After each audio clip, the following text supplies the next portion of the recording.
जय हिंद दोस्तों। आप सभी का हमारे YouTube चैनल श्यामलाल चौधरी पर बहुत बहुत स्वागत है।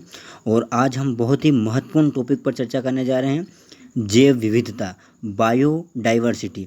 दोस्तों, यूपीएससी, एमपीपीएससी, चाहे आप कोई से भी एग्ज़ाम लो, हर एग्ज़ाम में पर्यावरण के अंतर्गत जैव विविधता वाला जो टॉपिक है ये बहुत ही महत्वपूर्ण टॉपिक है। ठीक है, तो जानते हैं इसके बारे में दोस्तों। ठीक है, और आपसे निवेदन है कि अभी तक आपने हमारा यूट्यूब चैनल सब्सक्राइब नहीं किया हो तो ज़रूर कर लें, और साथ ही साथ जो बेल आइकन है उसको भी प्रेस ज़रूर कर लें, ताकि जब भी हम वीडियो डालें आप तक नोटिफिकेशन पहुंच जाए। तो दोस्तों आगे बढ़ते हैं, क्या है जैव विविधता जानते हैं। तो इसकी परिभाषा और कुछ महत्वपूर्ण बिंदु मैंने बिल्कुल यहाँ पर लिख दिए हैं, आप देख सकते हैं। परिभाषा जो है कि किसी पारिस्थितिक तंत्र में पाए जाने वाले पेड़ पौधे एवं जीव जंतु की विविधता जैव विविधता कहलाती है। दोस्तों समझ में आया आपको पूरी लाइन? क्या बोल रहा है कि किसी पारिस्थितिकी तंत्र में पाए जाने वाले पेड़ पौधे एवं जीव जंतु की विविधता। देखो, आपने देखे होंगे बहुत सारे पेड़ पौधे, आपने गांव में से बबूल का पेड़ देखा होगा, नीम का पेड़ देखा होगा, है ना, अलग अलग पीपल का पेड़ देखा होगा। यानी कि सब पेड़ में आपको एक जैसे तो नहीं दिखते हैं ना, सभी पेड़ आपको अलग अलग प्रकार के दिखते हैं ना। तो इसी प्रकार से जीव जंतु भी आपको अलग अलग दिखते हैं, जैसे कोई कुत्ता हो है, कोई बिल्ली है ना, कोई मनुष्य। तो इस प्रकार से अलग अलग, तो ये जो अलग अलग दिखते हैं ना, इसी को अपन क्या बोलते हैं, जैव विविधता बोलते हैं। यहाँ तक कि दोस्तों जो एक प्रजाति है उस प्रजाति में भी अपन एक जैसे नहीं दिखते हैं। जैसे कि आपको मैं बताऊँ, जैसे मनुष्य, अपन सभी मनुष्य हैं, लेकिन क्या आपको पता है, आप अपने दोस्तों को देख लो, आप अपने माता पिता को देख लो, सभी को अपन आसानी से पहचान सकते हैं। पहचान सकते कि नहीं सकते हैं? आसानी से पहचान सकते हैं। आप पहचान सकते हो कि आपका दोस्त ये क्या नाम है उसका, सब मतलब इनकी सबके इतने जीव हैं पूरे विश्व में, उसके बाद भी इतनी विविधता है कि किसी भी दो के चेहरे एक जैसे मिलते नहीं हैं। हो सकता है कोई एक आध अपन मान लें कभी अपने भाई भाई में जुड़वा कभी मिलते हों, लेकिन फिर भी उनमें बहुत कुछ अंतर रहता है। तो दोस्तों इसी को बोलते हैं जैव विविधता। यानी कि जो भी जीव हैं उन जीवों में पाई जाने वाली विविधता क्या कहलाती है दोस्तों? जैव विविधता कहलाती है। समझ में आ गया आपको? तो किसी भी पारिस्थितिकी तंत्र में यानी कि इकोसिस्टम में पाए जाने वाले पेड़ पौधे एवं जीव जंतु की जो विविधता है वो क्या कहलाती है? जैव विविधता कहलाती है। ठीक है, जो शब्द को पकड़ें आप, क्या बोल रहा है? जैव विविधता। जैव से मतलब जीवो, और विविधता है उनमें पाई जाने वाली विविधता। यानी कि जो भी जैविक चीज़ें हैं, चाहे वो पेड़ पौधे हो, मनुष्य हो, सभी में पाई जाने वाली विविधता क्या कहलाती है? जैव विविधता कहलाती है। ठीक है दोस्तों, आगे बढ़ते हैं। देखो दोस्तों, आगे बढ़ रहा है, जैव विविधता शब्द का सबसे पहले प्रयोग वाल्टर जी रोसेन ने किया था। ये बहुत महत्वपूर्ण है, ठीक है, याद रखना, पूछा जाता है ऑब्जेक्टिव में। तो जैव विविधता शब्द का सबसे पहले प्रयोग किसने किया था? वोल्टर जी रोसेन ने किया था। बहुत महत्वपूर्ण है, याद रखना दोस्तों, वोल्टर जी रोसेन। 4-5 बार अगर आप बोल लोगे तो आपको याद हो जाएगा। तो जैव विविधता शब्द का सबसे पहले प्रयोग किया वोल्टर जी रोसेन ने। और अगली बात, जैव विविधता दिवस कब मनाया जाता है दोस्तों? तो वो मनाया जाता है 22 मई को। वैसे मैं आपको एक पुराने वीडियो में बता चुका हूँ, लेकिन फिर भी याद रखेंगे, जैव विविधता दिवस 22 मई को मनाया जाता है। ठीक है दोस्तों, फिर आगे बढ़ते हैं। यूएनओ द्वारा घोषित जैव विविधता दशक, यानी कि जो यूएनओ है ना, संयुक्त राष्ट्र संघ है, उसके द्वारा जो जैव विविधता दशक है वो 2010 से 20 के बीच। दशक का मतलब होता है 10 साल, यानी कि जैव विविधता को समर्पित 10 साल यूएनओ ने घोषित करे हैं। जैव विविधता दशक जो कि 2010 से 20। ठीक है, जो महत्वपूर्ण पॉइंट याद होगा आपको, जैव विविधता शब्द का प्रयोग सबसे पहले किसने किया था? वोल्टर जी रोसेन ने किया था। जैव विविधता दिवस कब मनाया जाता है? 22 मई को मनाया जाता है। और यूएनओ द्वारा घोषित जैव विविधता दशक 2010 से 20 के मध्य में। ठीक है दोस्तों, ये तीनों प्रश्न बहुत महत्वपूर्ण हैं। आगे बढ़ते हैं। अब अगले देखें, अगली स्लाइड में जैव विविधता के लिए शर्तें, यानी कि जैव विविधता कहाँ पर ज़्यादा होगी दोस्तों, आपको ये पता होना चाहिए। यानी कि जैव विविधता वहाँ पर ज़्यादा होगी दोस्तों जहाँ पर अत्यधिक वर्षा हो, यानी कि जहाँ पर ज़्यादा वर्षा हो वहाँ पर जैव विविधता ज़्यादा होगी। और दूसरी शर्त है इसकी उच्च तापमान। यानी कहने का मतलब दोस्तों यह है कि जहाँ पर, यानी कि ऐसी जगह जहाँ पर वर्षा भी ज़्यादा होती हो और तापमान भी ज़्यादा हो, वहाँ पर जैव विविधता ज़्यादा होती है। आप देख सकते हो, चाहे अपने देश में भी देख सकते हो। अपने देश में जहाँ पर वर्षा ज़्यादा है, जैसे मेघालय का आप क्षेत्र देख लो, है ना, या फिर नीचे जो अपना सबसे नीचे आप देख लो, जो अपना केरल या तमिलनाडु ये इलाका, यहाँ पर आप देखेंगे जो मालाबार तट और ये जो इलाका है, यहाँ पर वर्षा भी ज़्यादा होती है और तापमान भी ज़्यादा है। तो कहीं ना कहीं यहाँ पर जैव विविधता क्या होगी? ज़्यादा होगी।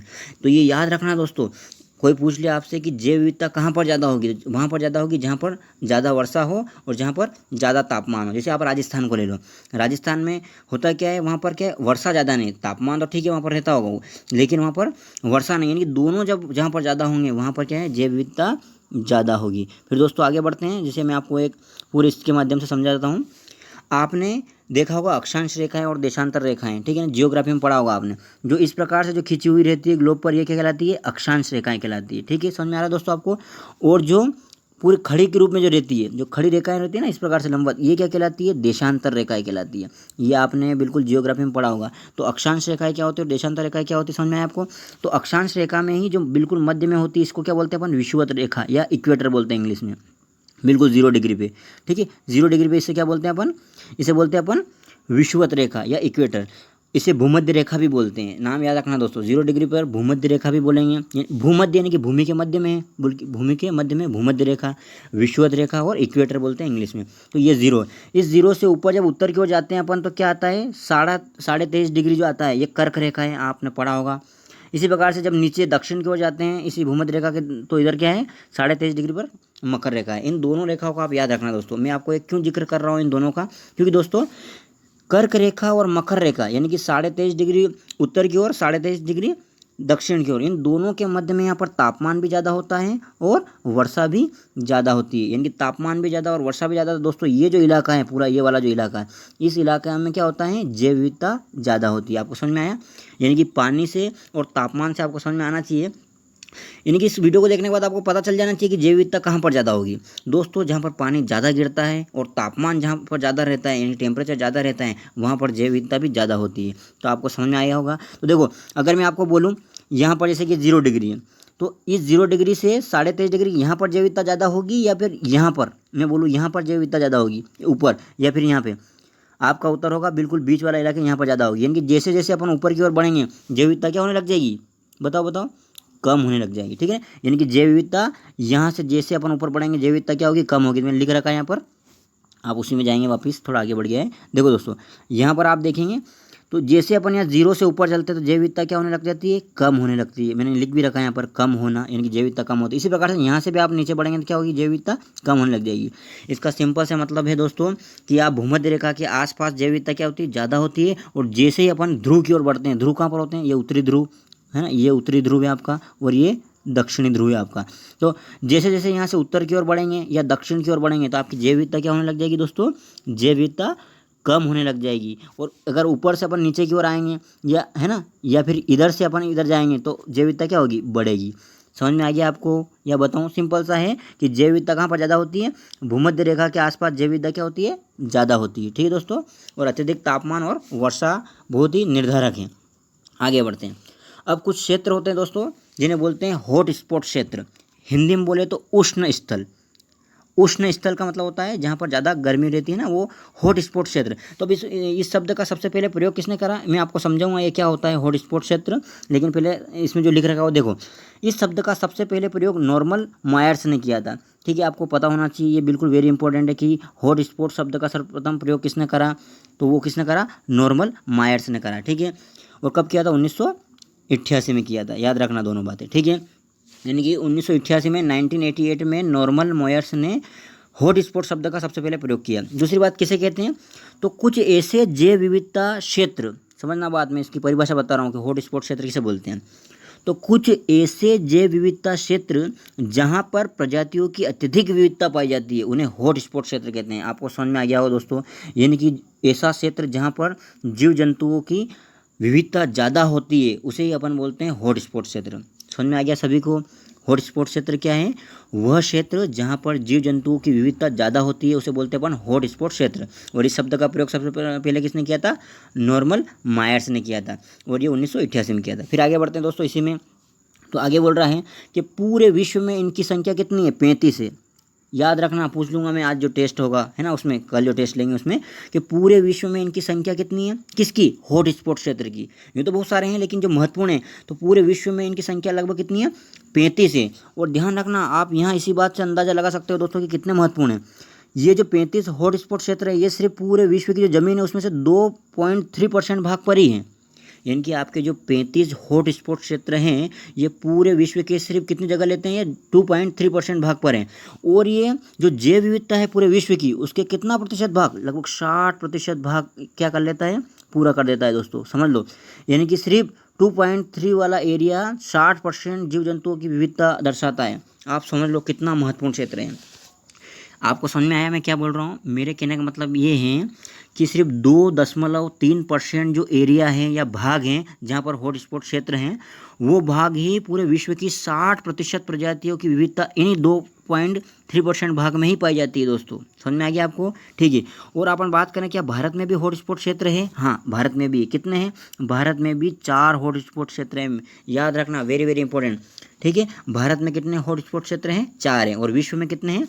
35 है। विश्व में कितने हैं? 35 है। और विश्व में जितने भी हॉटस्पॉट क्षेत्र वो कितने भाग पर हैं? सिर्फ 2.3% भाग पर। और कितना हिस्सा जैव विविधता का ये करते हैं अपने आप में?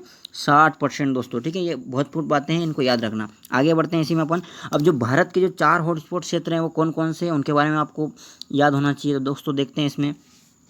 तो देखो, भारत के 4 हॉटस्पॉट क्षेत्र से मतलब जहाँ पर जैव विविधता क्या होती है? ज़्यादा होती है दोस्तों। देखो, तो 4 क्षेत्र में पहला क्षेत्र है इंडो बर्मा क्षेत्र। क्या नाम है?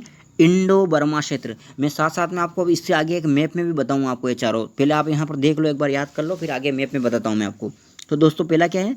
इंडो बर्मा क्षेत्र। इंडो से मतलब इंडिया यानी कि भारत, और बर्मा से मतलब आप समझ रहे हो पास में म्यांमार जो है अपने।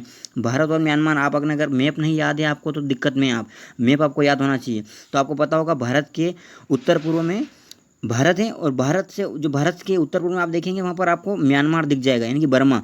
तो भारत और बर्मा वाला जो क्षेत्र है ना, यहाँ पर आप देख सकते हो अरुणाचल प्रदेश, और नीचे आप देख रहे हैं जो है ना बहुत सारा एरिया है जो आप नीचे देखेंगे। तो यहाँ पर वाला जो एरिया ये क्या कहलाता है? पहला है तो इंडो बर्मा क्षेत्र, मैं आपको और समझा दूंगा। दूसरा है हिमालय क्षेत्र। ठीक है, दूसरा हिमालय क्षेत्र याद रखेंगे। पहला है इंडो बर्मा क्षेत्र, फिर हिमालय क्षेत्र, फिर नीचे आ जाओ भारत के नीचे वाले भाग पे पश्चिम घाट एवं श्रीलंका वाला जो क्षेत्र है ये वाला तीसरा, और ये चौथा है सुडालैंड क्षेत्र। सुडालैंड से मतलब वही अंडमान निकोबार द्वीप समूह है दोस्तों, उसे अपन बोलेंगे। तो ये सुंडालैंड क्षेत्र, पश्चिमी घाट एवं श्रीलंका क्षेत्र, हिमालय क्षेत्र और इंडो बर्मा क्षेत्र, ये चारों क्षेत्र आपको याद हो जाना चाहिए। देखो मैं आपको मैप से याद करवाता हूँ, चलते हैं मैप पर। देखो दोस्तों, तो ये आपका ये जो वाला देखेंगे आप मैप में, ये आपका कौन सा है? इंडो बर्मा, क्योंकि यहाँ इंडिया है और इंडिया के पास में इधर क्या है? म्यांमार है, यानी कि बर्मा है ना। पहले बर्मा ही बोलते थे इसको, म्यांमार को। तो ये क्या हो गया दोस्तों? इंडो बर्मा क्षेत्र है। समझ में आ रहा है आपको? इंडो बर्मा क्षेत्र। ठीक है, तो ये पहला हो गया। दूसरा हिमालय क्षेत्र, तो ये देखो हिमालय क्षेत्र वाला, यहाँ भी जैव विविधता ज़्यादा पाई जाती है ना, ये वाला इलाका। ठीक है, और तीसरा उसने बताया पश्चिमी घाट और श्रीलंका वाला एरिया, तो ये देखो पश्चिमी घाट और श्रीलंका वाला एरिया तीसरा हो गया। और चौथा वो बोल रहा सुंडालैंड क्षेत्र, तो सुंडालैंड क्षेत्र कौन सा वाला दोस्तों? ये अंडमान निकोबार वाला एरिया। तो चारों आपको याद हो गए होंगे, एक बार पुनः दोहराओ दोस्तों। एक कौन सा एरिया है? एक है अपना कौन सा, याद करो, इंडो बर्मा। ठीक है, सेकंड कौन सा है? हिमालयन। तीसरा कौन सा है? पश्चिमी घाट। ये किसे क्या बोलते हैं? पश्चिमी घाट। ये पूर्वी घाट है और ये पश्चिमी घाट है ना, और श्रीलंका भी इसमें आता है, और एक है सुंडालैंड। ठीक है, 4 अपने यहाँ के भारत के क्या हैं? हॉटस्पॉट क्षेत्र हैं। हॉटस्पॉट क्षेत्र किसे बोलते हैं? जहाँ पर जैव विविधता ज़्यादा पाई जाती है। अब दोस्तों आगे बढ़ते हैं। अब जैव विविधता जो होती है दोस्तों, बायोडाइवर्सिटी, इसका क्या महत्व है? मतलब क्यों बात कर रहा हूँ मैं इसकी? भाई इसका कुछ ना कुछ तो महत्व होगा, इसीलिए मैं इसकी बात कर रहा हूँ और ये चैप्टर पढ़ा रहा हूँ, और इसीलिए हर एग्जाम वालों को ये पढ़ाते हैं चैप्टर। क्यों? क्योंकि इसका बहुत महत्व है दोस्तों। महत्व इसलिए है दोस्तों, देखो यहाँ पर दें, जो मेंस की एग्ज़ाम देंगे यूपीएससी या एमपीपीएससी की या अदर जो भी आप देखेंगे, चाहे वो बिहार की हो, यूपी की हो, सभी एग्जाम में मेंस के लिए महत्वपूर्ण है ये टॉपिक, है ना। तो देखो जैव विविधता का महत्व क्या है? तो देखो मेंस के लिए आप देख सकते हैं जैव विविधता का महत्व, एक तो क्या पहले भी बोल रहा है, उत्पादक स्रोत। जैव विविधता के महत्व में उत्पादक स्रोत से मतलब ये है दोस्तों कि देखो जितने भी पेड़ पौधे या जीव जंतु होते हैं वो उत्पादक होते हैं, है ना। इनकी आपने सुना होगा कि पेड़ पौधे क्या भोजन का निर्माण करते हैं, इसी प्रकार से जीव जंतु भी। तो कहीं ना कहीं ये सबसे पहली बात तो क्या है? उत्पादक है। समझ पा रहे हैं आप, है ना। भोजन का निर्माण करते हैं, उत्पादक है। तो उत्पादक होना बहुत जरूरी दोस्तों। ठीक है, अगर ये नहीं होंगे पेड़ पौधे तो कहीं ना कहीं हम भी दिक्कत में हैं। तो एक पहली बात इसका महत्व क्या है? उत्पादक स्रोत हैं। दूसरी बात आप देखेंगे औषधि महत्व। दोस्तों आपने देखा होगा कई पेड़ पौधे जिनका बहुत औषधि महत्व है, चाहे आप बहुत सारे, चाहे नीम देख लो आप, है ना, चाहे अपन तुलसी का पौधा भी लेकर हैं, तो इस प्रकार से इनका औषधि महत्व भी है ना। अगर ये अगर नहीं हो तो दोस्तों आप समझ लो बहुत सारी दिक्कतें आ सकती है ना, क्योंकि आजकल आयुर्वेद देख लो आप, ये पूरा किस पे डिपेंड कर रहा है? पेड़ पौधों से ही डिपेंड कर रहा है ना, पूरे पेड़ पौधे पर ही डिपेंड करता है। तो उत्पादक स्रोत हो गया, औषधि हो गया। फिर आगे बढ़ते हैं इसी में सौंदर्य परक महत्व। दोस्तों आप देखो आसपास कहीं अच्छा बगीचा हो, है ना, तो आप देखो वहाँ सौंदर्य कितना अच्छा रहता है, यानी कि सौंदर्य के लिए भी बहुत महत्वपूर्ण है दोस्तों ये, है ना। आपने देखो कई फिल्मों की शूटिंग जो है वहाँ पर की जाती है जहाँ पर सुंदरता हो, आसपास बहुत अच्छे फूल गार्डन हो, है ना। तो इस प्रकार से सौंदर्य के लिए भी बहुत महत्वपूर्ण है जैव विविधता। अगली बात है, नहीं तो दुनिया क्या हो जाएगी? रंगीन नहीं रहेगी दुनिया अगर जैव विविधता नहीं रही है। अगला है धार्मिक महत्व। दोस्तों आपको पता होगा हर धर्म में कहीं न कहीं किसी पेड़ पौधे की पूजा की जाती है। जैसे कि आप देख सकते हो हिंदू धर्म में जो है पीपल की पूजा की जाती है, तुलसी के पौधे की पूजा की जाती है। इस प्रकार से हर धर्म में किसी न किसी पौधे की पूजा की जाती है। ये क्या है, इन कहीं न कहीं धार्मिक महत्व भी इन पेड़ पौधों का, ठीक है। आगे बढ़ते हैं, सामाजिक व सांस्कृतिक महत्व, तो वही चीज़ आ जाती है। यानी कि सामाजिक रूप से और सांस्कृतिक रूप से भी कहीं न कहीं हम पेड़ पौधे जीव जंतुओं से जुड़े हुए हैं, है ना। जैसे आप जीव जंतुओं में भी देख लो आप, जैसे कोई गाय की पूजा करता है ना। इस प्रकार से कोई अलग अलग कोई जानवर की पूजा भी करता है। तो कहीं न कहीं ये क्या है, सामाजिक और सांस्कृतिक महत्व भी है जैव विविधता का दोस्तों, ठीक है। आगे बढ़ते हैं, कृषि में महत्व। देखो कृषि में तो महत्व है ही सही, क्योंकि पूरा जो कृषि है अपना, ये किस पे डिपेंड कर रहा है, जैव विविधता, है ना। जैव विविधता है तभी तो अपन अलग अलग प्रकार की फसलें बो रहे हैं, गेहूँ, चना, है ना, मक्का, उड़द, अलग अलग प्रकार की। ये क्या है, जैव विविधता है। इस प्रकार से उनमें भी विविधता है, पेड़ पौधों में विविधता होती है, ठीक है दोस्तों। तो इनका बहुत सारा महत्व है। तो क्या पढ़ा आपने पढ़ा, इसका महत्व है उत्पादक स्रोत में, औषधि महत्व है, सौंदर्यपरक महत्व है, धार्मिक महत्व है, सामाजिक व सांस्कृतिक महत्व है, और कृषि महत्व, और अन्य कई प्रकार के महत्व और भी आप देख सकते हो, ठीक है दोस्तों। आगे बढ़ते हैं, जैव विविधता के महत्व के बाद में आगे बढ़ते हैं, इसमें संकट क्या है, जैव विविधता के लिए अब संकट क्या है। ये बहुत महत्वपूर्ण मुद्दा है दोस्तों, क्योंकि जैव विविधता जो है ये कहीं न कहीं अब क्या हो रही है, नष्ट होने लग गई है। तो क्या है नष्ट होने के कारण, देखते हैं चलो। तो दोस्तों जैव विविधता के लिए संकट क्या है, तो जैव विविधता के लिए संकट आप देखेंगे तो यहाँ पर पहला दे रखा है, प्राकृतिक आवासों का नष्ट होना। तो दोस्तों हम क्या कर रहे हैं, हम मनुष्य क्या कर रहे हैं, आपने देखा होगा जनसंख्या लगातार बढ़ रही है, उसके कारण आप देखेंगे प्राकृतिक आवास, यानी कि जो जीव जंतुओं के आवास है, या फिर जहाँ पर जंगल है, पेड़ पौधे हैं, हम उनको अपने लाभ के लिए काट रहे हैं दोस्तों। आपने देखा होगा पहले जहाँ पर जंगल हुआ करते थे, जहाँ पर जीव जंतु रहा करते हैं, आज उन जंगल को काट दिया गया है ना, और वहाँ पर लोग रहने लग गए हैं। तो कहीं न कहीं किसका नुकसान है, अगर प्राकृतिक आवासों को नष्ट करेंगे तो जंगल खत्म हो जाएंगे, और जंगल में रहने वाले जीव जंतु भी खत्म हो जाएंगे। तो दोस्तों ये एक तो ये संकट है सबसे बड़ा, कि प्राकृतिक आवास नष्ट हो रहे हैं जीव जंतुओं के। दूसरी बात, विदेशी प्रजातियों का प्रवेश, दोस्तों ये भी बहुत महत्वपूर्ण है। कई बार क्या होता है कि बाहर से, है ना, कई बार क्या होता है कि बाहर से कोई विदेशी प्रजाति आ जाती है, और वो विदेशी प्रजाति क्या करती है दोस्तों, कि वो बाहर से आकर के अपने यहाँ पर जो पाई जाने वाली जो प्रजाति है उस पर कहीं न कहीं अपना प्रभाव जमा लेती है। और जब प्रभाव जमा लेती है दोस्तों, तो अपने यहाँ की प्रजाति क्या होने लग जाती है, नष्ट होने लग जाती है, और वो उनका प्रभुत्व ज़्यादा होने लग जाता है। जैसे आपने सुना होगा ऑस्ट्रेलिया जो देश है, वहाँ पर खरगोश एक बार क्या है, काफ़ी संख्या हो गई थी उनकी, जिसके कारण काफ़ी वहाँ पर दिक्कतें आई थी। तो ऐसा हो सकता है, विदेशी प्रजातियों का आक्रमण या उनका प्रवेश भी बहुत बड़ा मुद्दा है, ठीक है। तो ये भी जैव विविधता को क्या करता है, नष्ट करता है, यानी कि वहाँ पाए जाने वाले जीवन उनको नष्ट कर देगा, और वो अपना प्रभुत्व जमा लेगा, ठीक है। फिर है प्रदूषण, दोस्तों प्रदूषण तो बहुत बड़ी समस्या है, इसके बारे में तो पूरा एक चैप्टर में आपको आने वाले समय में पढ़ूंगा कि प्रदूषण क्या है। तो प्रदूषण के कारण भी क्या हो रहा है दोस्तों, जैव विविधता क्या हो रही है, नष्ट हो रही है। आगे बढ़ते हैं, जनसंख्या वृद्धि, यानी कि जनसंख्या वृद्धि अभी बताया मैंने कि जनसंख्या जब वृद्धि होगी तो अधिक लोग रहेंगे, जब अधिक लोग रहेंगे तो उनके रहने के लिए क्या चाहिए, मकान चाहिएगा, खेत चाहिएगा, है ना, उनके रहने के लिए बहुत सारी सुविधाएं चाहिएगी, और उन सुविधाओं के लिए वो क्या करेंगे, जंगल को काटेंगे, पेड़ पौधों को काटेंगे, और बहुत सारे जीव जंतुओं का आवास भी नष्ट होगा। फिर इसी प्रकार से औद्योगिकरण क्या है, वही चीज़ें, यानी कि व्यक्ति अपने उपदेश के लिए उद्योग धंधे लगाएगा, तो वहाँ पर जो पाए जाने वाले पेड़ पौधे हैं, जीव जंतुओं को क्या कर देगा, नष्ट कर देगा। नगरीकरण भी दोस्तों ऐसा ही है, जहाँ पर नगर बस रहे हैं, आप सोचो जैसे गाँव है, तो गाँव में तो आपने आसपास पेड़ पौधे बहुत सारे देखे होंगे, लेकिन जहाँ बड़े बड़े नगर है वहाँ पर आसपास आपको पेड़ पौधे दिखते हैं क्या, बहुत कम दिखते हैं, समझ में आ रहा है। यानी कि जब नगरीकरण होगा तो क्या होगा, बिल्डिंग ही बिल्डिंग दिखेगी, पेड़ पौधे दिखेंगे ही नहीं, ठीक है। आगे बढ़ते हैं, ग्लोबल वार्मिंग, ये बहुत बड़ा मुद्दा है, इस पर भी एक चैप्टर पूरा मैं अभी पढ़ाऊंगा आपको अगला। ग्लोबल वार्मिंग से मतलब पृथ्वी के तापमान का बढ़ना, है ना, पृथ्वी के तापमान का लगातार बढ़ना क्या है, ग्लोबल वार्मिंग है, ठीक है, वैश्विक तापमान जिसे बोलते हैं। तो इसके कारण भी क्या हो रहा है, जैव विविधता क्या हो रही है, नष्ट हो रही है दोस्तों। तो ये कुछ महत्वपूर्ण संकट, इनके कारण क्या है, जैव विविधता के लिए संकट हो गया है। आगे बढ़ते हैं, अब उपाय क्या हो सकते हैं दोस्तों। तो देखो उपाय में अपन कर सकते हैं वृक्षारोपण, आप सभी जानते हैं वृक्षारोपण करेंगे तो क्या होगा, इसमें ज़्यादा डिटेल में नहीं जाऊँगा दोस्तों, आपको सबको पता है कि उपाय वृक्षारोपण करेंगे तो वृक्षारोपण से क्या होगा, जीव जंतु और पेड़ पौधे संरक्षित होंगे, और कहीं ना कहीं ये जैव विविधता के लिए अच्छा रहेगा। इसी प्रकार से आप देख सकते हैं पर्यावरण को ध्यान में रखते हुए विकास, यानी कि अपन पर्यावरण को ध्यान में रखते हुए विकास करें, यानी विकास तो करें आप। देखो विकास को हम नहीं रोक सकते, अगर कोई बोल दे कि भैया आप ये चीज़ लगा रहे हो, जैसे मानो कोई बोल दे कि आप फैक्ट्री मत लगाओ नहीं तो पर्यावरण को नुकसान होगा। दोस्तों अगर फैक्ट्री नहीं लगाएंगे तो अपना विकास नहीं होगा। मैं एक उदाहरण दे रहा हूँ, ऐसे हर चीज़ बहुत सारी चीज़ें देख सकते हैं आप। मैंने कोई उद्योग धंधा खोलना चाहता है ना, कोई उद्योग लगाना चाहता है, तो दोस्तों अगर सोचो कोई बोल देगा यार कोई कि नहीं इसको मत लगाओ, तो नहीं लगाएंगे तो अपना विकास ही रुकेगा। लेकिन मेरा ये कहना है कि विकास तो करो आप, उद्योग धंधे भी लगाओ, लेकिन साथ ही साथ पर्यावरण को ध्यान में रखते हुए लगाओ। यानी कि आप उसको बोलो कि भैया आप जो है जहाँ पर आप पेड़ पौधे काट रहे हो तो उसके अलावा और कहीं भी आपको लगाने पड़ेंगे, है ना, या इसके अलावा आपको और भी कुछ काम करना पड़ेगा इन पेड़ पौधों के लिए, है ना। तो इस प्रकार से काम करके पर्यावरण को ध्यान में रखते हुए विकास को जब करेंगे अपन, है ना, सतत विकास करेंगे, तो कहीं ना कहीं ये जो है जैव विविधता के लिए अच्छा होगा। आगे बढ़ते हैं दोस्तों, इसमें विभिन्न प्रदूषण की रोकथाम, इनकी जो प्रदूषण हो रहे हैं इनकी रोकथाम कर सकते हैं अपन, ठीक है ना, ये भी बहुत बड़ा हो सकता है उपाय इसके लिए। आगे बढ़ते हैं जीव जंतुओं का संरक्षण, जैसे कि जीव जंतुओं के संरक्षण के लिए दोस्तों अपन क्या बना रहे हैं, राष्ट्रीय उद्यान हुआ है, वन्य जीव अभ्यारण्य हो गया, तो ये इस प्रकार से ये जीव जंतुओं को संरक्षण करने के लिए आप बना सकते हैं, है ना, तो ये सरकार बनाती है, तो इस प्रकार से ये क्या कर देंगे, कहीं न कहीं जैव विविधता के लिए बहुत ही अच्छा रहेगा ये। फिर है जनसंख्या वृद्धि पर नियंत्रण, मैंने पहले ही बताया आपको, जनसंख्या अगर ज़्यादा रहेगी तो कहीं न कहीं वो क्या करेगी, प्रकृति के साथ दुर्व्यवहार करेगी, और जनसंख्या कम होगी तो उनके रहने के लिए इतनी कम आवश्यकता पड़ेगी, जिसलिए जंगल और वनस्पति सभी बचे रह सकते हैं, तो जनसंख्या वृद्धि पर नियंत्रण भी लगाना बहुत जरूरी है, ठीक है।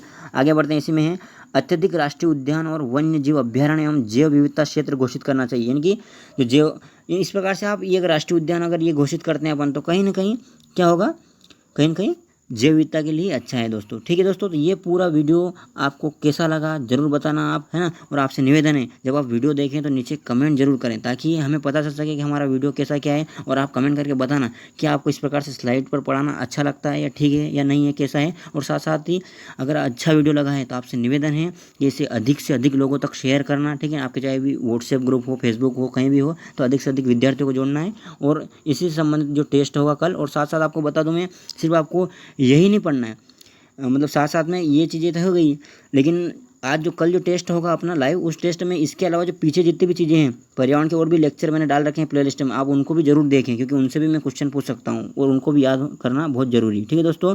तो आपसे निवेदन है, thank you for watching video, और please like share and subscribe और YouTube channel Shyamlal Chaudhary. Thank you.